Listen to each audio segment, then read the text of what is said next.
सभी, आशा करती हूँ आप सभी बहुत अच्छे होंगे। मैं भी बहुत अच्छी हूँ। आप सभी का स्वागत है आपके अपने YouTube चैनल हिंदी का खजाना में।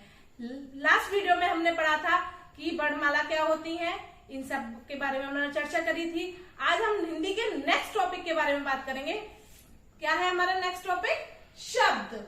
शब्द किसे कहते हैं, शब्द के कितने भेद होते हैं, आज हम इस बारे में चर्चा करेंगे। तो आइए अपने टॉपिक पर। शब्द। शब्द क्या होते हैं, पहले हम परिभाषा जानेंगे। परिभाषा क्या है शब्द की? एक या एक से अधिक वर्णों के। मैंने आपको लास्ट वीडियो में आपको बताया था वर्ण क्या होते हैं, तो अगर आपको दोबारा से देखना हो तो हमारे प्लेलिस्ट में जाके देखिएगा। तो आइए अपने टॉपिक पे। एक या एक से अधिक वर्णों के मेल से निर्मित स्वतंत्र एवं सार्थक ध्वनि को शब्द कहते हैं। आपको ऐसे अभी समझ में नहीं आ रही होगी परिभाषा, तो पहले आप उदाहरण देखिए। उदाहरण, कमल। कमल एक या एक से अधिक, इसमें आप देख रहे हैं एक से अधिक वर्ण। क म ल कितने वर्ण आए इसमें? 3 वर्ण आए थे। एक क म 2 वर्ण हो गए, 3 वर्ण हो गए, एक से अधिक हो गए। से अधिक वर्णों के मेल से निर्मित स्वतंत्र एवं सार्थक ध्वनि को शब्द कहते हैं। अब इन सबको मिला के बोलो कमल। तो क्या कोई सार्थक शब्द निकल रहा है ना, कमल। तो ये क्या हमारा कहलाया जाएगा? शब्द। शब्द एक चीज और ध्यान रखिएगा, स्वतंत्र।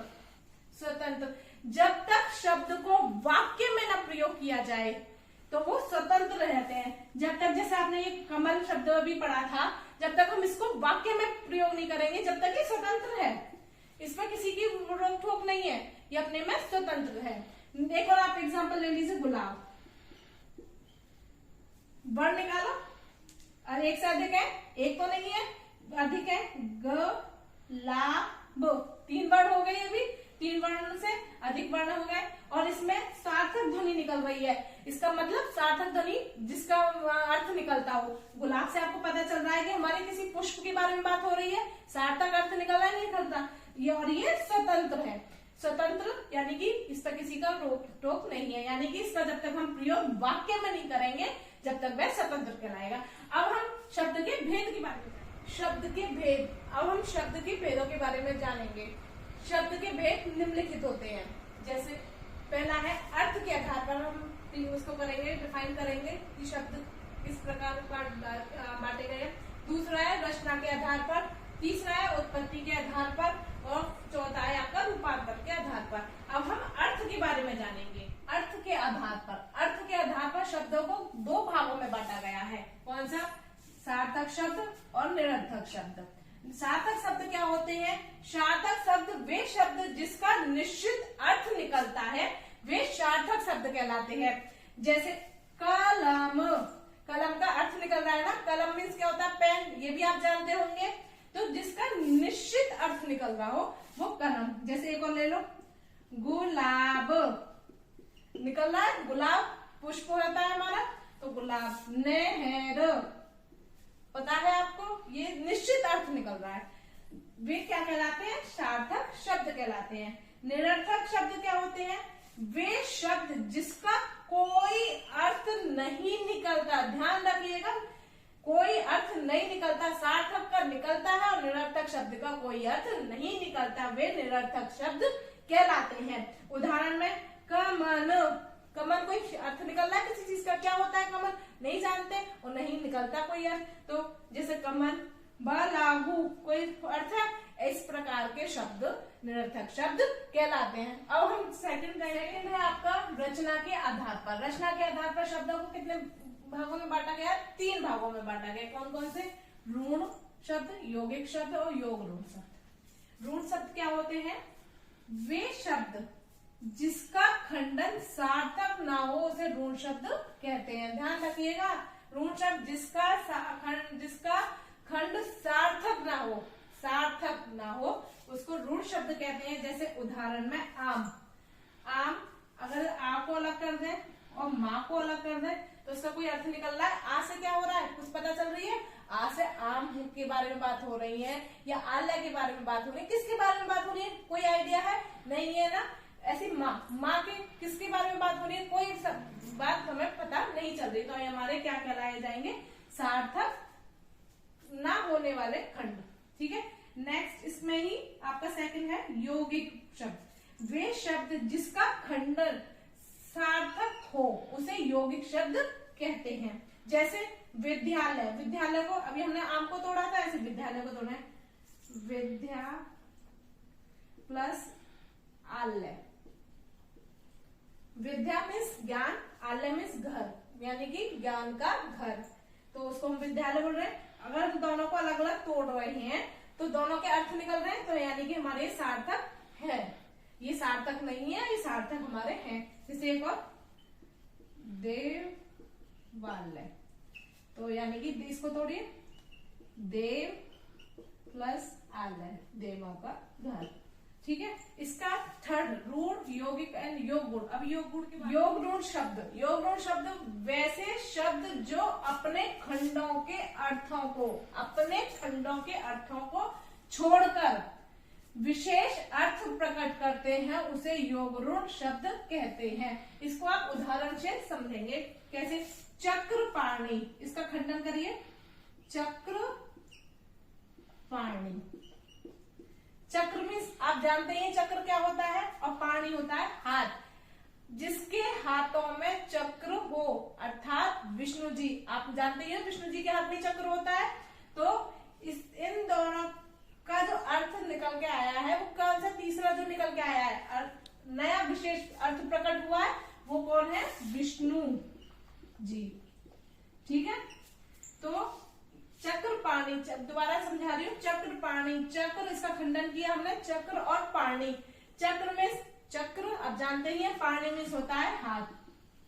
जिसके हाथ में चक्र हो, अर्थात विष्णु जी, तो हमारे तीसरा अर्थ प्रकट हुआ है, यानी कि उसका विशेष, यानी विशेष है ना उन चीज, इनका चक्र। और किसी भगवान जी के हाथ में कभी देखा है चक्र? नहीं देखा ना, तो विशेष हो गया आपका। दूसरा है आपका, एक और समझिए, लंबोदर। लंबा, लंबो मीन्स लंबा, उदर, उदर मीन्स क्या होता है? पेट। जिसका लंबा है पेट, किसका लंबा है पेट? गणेश जी का। ठीक है, आगे समझ में। अब हम थर्ड पॉइंट पे जाएंगे, उत्पत्ति के आधार पर। उत्पत्ति के आधार पर शब्दों को 4 भागों में बांटा गया है। ठीक है, कौन कौन से भाग हैं? तत्सम शब्द, कौन से? तत्सम शब्द, पहला भाग। दूसरा है आपका तद्भव शब्द, तीसरा आपका है देशज शब्द, और चौथा है आपका विदेशज शब्द। अब हम तत्सम शब्द के बारे में जानते हैं। तत्सम शब्द ऐसे शब्द जो संस्कृत में होते हुए भी हिंदी में ज्यों के त्यों, ध्यान रखिएगा, ज्यों के त्यों प्रयुक्त होते हैं, तत्सम शब्द कहलाते हैं। उदाहरण, पुस्तक, पाठ। पुस्तक संस्कृत में भी पुस्तक कहते हैं और हिंदी में भी पुस्तक कहते हैं। पाठ संस्कृत में भी पाठ कहते हैं और हिंदी में भी पाठ कहते हैं। तो ये क्या कहलाते हैं? हमारे तत्सम शब्द कहलाते हैं। सेकंड है तद्भव। तद्भव क्या होते हैं? तत्सम शब्द के बिगड़े रूप को तद्भव कहते हैं। तत्सम शब्द के जो शब्द होते हैं उनका जो बिगड़ा हुआ रूप होता है वो हमें तद्भव कहलाते हैं। उदाहरण में दूध, पेड़, दुग्ध होता है सही, लेकिन वो बिगाड़ देता है, तो वो हमारे क्या कहलाते हैं? ऐसी पेड़। तो ये हमारे क्या कहलाए जाते हैं? तद्भव शब्द। थर्ड है आपका देशज। देशज शब्द। देशज शब्द क्या होते हैं? अपने ही देश की बोलचाल से आए शब्द देशज शब्द कहलाते हैं। अपने देश में जो बोलचाल वाले शब्द होते हैं वो देशज शब्द कहलाते हैं। जैसे पानी, अपने देश में ज्यादातर पानी बोलते हैं, जल तो नहीं बोलता कोई, वाटर नहीं बोलता, पानी बोलते हैं, तो अपने देश की शब्द है ये पानी। भात, भात खाने, समझ रहे, बिहार में ज्यादातर भात बोला जाता है खाने के लिए, तो ये हमारे देश के शब्द है। नेक्स्ट है आपका विदेशज शब्द। विदेशज शब्द क्या होते हैं? विदेश भाषा से आए शब्दों को विदेशज शब्द कहते हैं, यानी कि बाहर से आए शब्दों को। जैसे डॉक्टर, डॉक्टर अंग्रेजी से आया है, तो सभी लोग यही बोलते हैं अपन लोग कि डॉक्टर के पास जा रहे हैं दिखाने, कोई चिकित्सक के पास तो नहीं बोलता, सभी यही बोलते हैं डॉक्टर के पास जा रहे हैं। तो ये बाहर का शब्द है, विदेश का शब्द है, तो हम इसका यूज प्रयोग करते हैं। अखबार, अखबार का इसका शब्द है अरबी का, अरबी का शब्द है, ये भी बाहर से आया, अखबार बोलते हैं। बेगम, बेगम किसका है? कमेंट में जरूर बताइएगा। वैसे बेगम है उर्दू का, ठीक है। अब फोर्थ पॉइंट है हमारा, फोर्थ है आपका रूपांतर के आधार पर। रूपांतर के आधार पर कितने भागों में बांटा गया? 2 भागों में। कौन सा है? विकारी शब्द और अविकारी शब्द। विकारी शब्द क्या होते हैं? वैसे शब्द जिनके रूप लिंग के आधार पर कि वह स्त्रीलिंग है कि पुल्लिंग है, वचन के आधार पर, एक वचन है कि बहुवचन है, कारक के आधार पर और पुरुष के आधार पर। पुरुष मतलब मध्यम पुरुष है, उत्तम पुरुष है, कौन सा पुरुष के आधार पर है? पुरुष के आधार पर बदलते हैं, वे क्या कहलाते हैं? विकारी शब्द कहलाते हैं। इसके 4 भेद होते हैं, जैसे तो नहीं बोलेंगे, लेकिन इसके कितने भेद होते हैं? 4 भेद होते हैं, संज्ञा, सर्वनाम, विशेषण और क्रिया। इसके बारे में हम आपको आगे बताएंगे। सेकंड है अविकारी शब्द। अविकारी शब्द क्या होते हैं? वैसे शब्द जिनके रूप लिंग, वचन, कारक और पुरुष के आधार पर नहीं बदलते। ध्यान रखिएगा, विकारी में लिंग, वचन, कारक और पुरुष के आधार पर बदलते हैं और अविकारी में रूप, लिंग, वचन और कारक और पुरुष के आधार पर नहीं बदलते हैं, वे अविकारी शब्द कहलाते हैं। जैसे इसके भी 4 पार्ट है, जैसे विकारी का आपने संज्ञा, सर्वनाम, विशेषण, क्रिया था, इनके भी 4 पार्ट है। इसके कौन कौन से? क्रिया विशेषण, संबंधवाचक अव्यय, समुच्चयवाचक अव्यय और विस्मयादि बोधक अव्यय। ये विकारी और अविकारी के जो 4 पार्ट उसके थे, संज्ञा, सर्वनाम, विशेषण और क्रिया, और इसके 4 पार्ट क्रिया विशेषण, संबंधवाचक अव्यय, समुच्चयवाचक अव्यय, विस्मयादि बोधक अव्यय। इन सब के बारे में हम आने वाली वीडियो में चर्चा करेंगे, ठीक है। अगर आपको ये वीडियो पसंद आई हो तो इस वीडियो को लाइक करें, सब्सक्राइब करें और बहुत पसंद आई हो तो अपने दोस्तों को शेयर करें। Okay, thank you.